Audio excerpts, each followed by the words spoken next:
സഹോദരങ്ങളെ, ദൈവവചന സത്യത്തിൽ നിന്നും നാം ഒരു നാളും പിന്മാറരുത്. നിങ്ങൾ അറിഞ്ഞ വചനത്തിൽ നിങ്ങൾക്ക് നിശ്ചയമുണ്ടാകണം.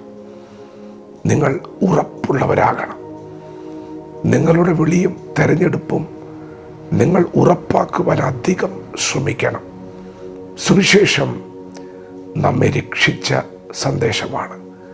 സുവിശേഷത്തിൻ്റെ അകത്ത് പാപമോചനമുണ്ട്, നിത്യജീവനുണ്ട്, സമാധാനമുണ്ട്, സന്തോഷമുണ്ട്, പ്രത്യാശയുണ്ട്.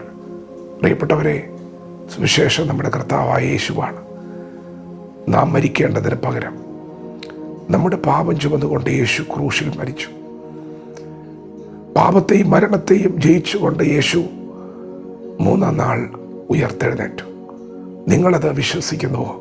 അങ്ങനെയെങ്കിൽ ഇന്ന് പകൽക്കാലം ആ വചനത്തിൽ നിന്നും നിങ്ങൾ ഒരിക്കലും മാറിപ്പോകാതെ ഉറപ്പുള്ളവരായി നിശ്ചയത്തോടെ നിന്നാൽ ആ വചനത്തിലെ നന്മകൾ നിങ്ങൾ അനുഭവിക്കും. ഇതിലൊന്നാമത്തെ നന്മ പാപമോചനമാണ്. പ്രിയപ്പെട്ടവരെ, നിങ്ങളുടെ പാപം മോചിക്കപ്പെട്ടിരിക്കുന്നു.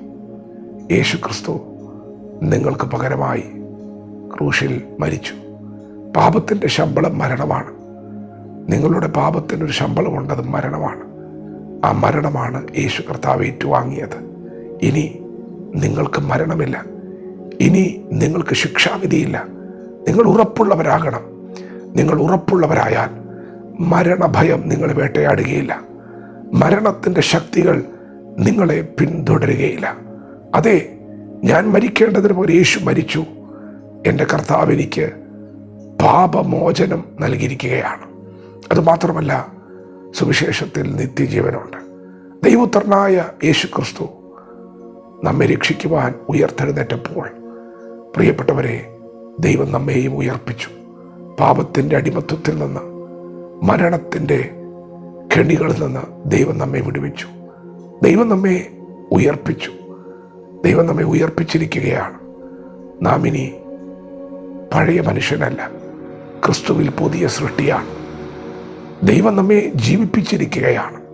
അതെ, നിങ്ങൾക്ക് ദൈവം നൽകിയിരിക്കുന്ന ജീവൻ നിത്യമാണ്. നിങ്ങളുടെ ആത്മാവിൻ്റെ വീണ്ടെടുപ്പ് സാധിച്ചിരിക്കുന്നു. ഇനി നിങ്ങളുടെ ആത്മാവിന് മരണമില്ല. ആത്മാവ് ജീവനിലാണ്, നിത്യ ജീവനിലാണ്. എന്നാൽ പ്രിയപ്പെട്ടവരെ, ശരീരത്തിൻ്റെ വീണ്ടെടുപ്പ് നടന്നിട്ടില്ല. നമ്മുടെ കർത്താവ് നമുക്ക് നൽകിയിരിക്കുന്ന വിലപിടിപ്പുള്ള ഒരു നിധിയാണ് പ്രത്യാശ. അതേ, സുവിശേഷത്തിൻ്റെ അകത്തെ അടുത്ത നന്മ പ്രത്യാശയാണ്. എന്താണ് പ്രത്യാശ? നമ്മുടെ കർത്താവ് മടങ്ങി വരും. അവൻ നമ്മെ ചേർക്കുവാൻ മടങ്ങി വരും. അന്ന് നമ്മുടെ കണ്ണിൽ നിന്ന് കണ്ണുനീരെല്ലാം അവൻ തുടച്ചു മാറ്റും. ഈ ക്ഷയമുള്ള ശരീരം മാറി അക്ഷയമായ, അദ്രവത്വമുള്ള, അമർത്യമായ ഒരു ശരീരം ദൈവം നിങ്ങൾക്ക് തരും. തേജസ്സുള്ള ഒരു ശരീരം തരും. അത് ദൈവം നമുക്ക് നൽകിയ ജീവനുള്ള പ്രത്യാശയാണ്. ക്ഷയം, മാലിന്യം, വാട്ടം ഒന്നും ഇല്ലാത്തൊരവകാശത്തിനായി നിങ്ങൾ വീണ്ടും ജനിക്കപ്പെട്ടിരിക്കുന്നു. അതെ, ദൈവം നിങ്ങൾക്ക് പ്രത്യാശ നൽകിയിരിക്കുന്നു. നിങ്ങൾ വിശ്വസിക്കുമെങ്കിൽ, നിങ്ങൾ ഈ വചനത്തിൽ ഉറച്ചു നിൽക്കുമെങ്കിൽ, നിങ്ങൾക്ക് ദൈവം പ്രത്യാശയുടെ സമൃദ്ധി നൽകാൻ പോവുകയാണ്. പ്രിയപ്പെട്ടവരെ, പിന്നെയും വചനത്തിൻ്റെ അകത്തുള്ളത് സമാധാനമാണ്. സകല ബുദ്ധിയും കവിയുന്ന സമാധാനം സുവിശേഷത്തിൻ്റെ അകത്തുണ്ട്. യേശു ക്രൂശിൽ ചൊരിഞ്ഞ രക്തം കൊണ്ടാണ് സമാധാനം ഉണ്ടാക്കിയത്. ആർക്കും നിങ്ങളുടെ സമാധാനം എടുത്തു കളയാൻ കഴിയത്തില്ല, മരണത്തിന് പോലും കഴിയുകയില്ല. പിന്നെ ദൈവം നിങ്ങൾക്ക് തന്നിരിക്കുന്ന സന്തോഷമാണ്. ദൈവത്തിൻ്റെ സന്നിധിയിൽ സന്തോഷത്തിൻ്റെ പരിപൂർണതയുണ്ട്.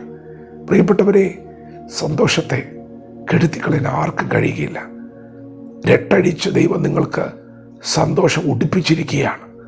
ക്രിസ്തുവിലുള്ള സന്തോഷത്തെ കെടുത്തിക്കളയാൻ ആർക്കും കഴിയത്തില്ല.